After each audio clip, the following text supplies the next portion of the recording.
We're now going to discuss the Great Depression and the New Deal. And Herbert Hoover is going to take the blame for this. He does have very bad luck.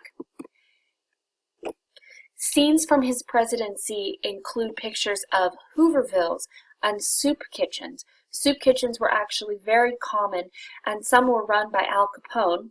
He used his personal money to pay for 10,000 people to eat every week in soup kitchens. And people were also having huge psychological ramifications. They were losing their homes and living in homeless encampments called Hoovervilles, as you'll see right here.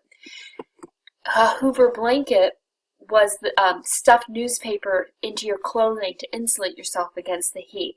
So he's going to take the blame for all of this. And the Depression is going to filter across the entire country. In the Midwest, they're going to face an enormous dust storm. These dust storms were actually visible all the way to New York. Essentially what had happened was there had been a great drought in the Great Plains that had started in the 1880s. And after there was the drought, there were dust storms, and because of over-cultivation of soil, where we hadn't been fertilizing the soil but been planting the same type of crop over and over and over, that topsoil gets loose and is going to create huge dust storms. People could actually die in these dust storms. Your lungs would get filled with dirt.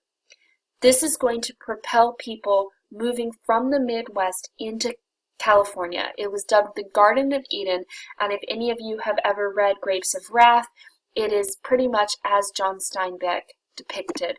So there were Okies and Arkies, or people from Oklahoma and Arkansas, moving and migrating out west to California, in specifically the LA region, Central Valley, and then a few up north into Oregon and Washington. People literally got into their cars and headed west in hopes of finding work. Now I'm going to show you a clip of the PBS video, The Dust Bowl. It is with Ken Burns, and I'm sure you all are mature enough not to laugh at his amazing haircut.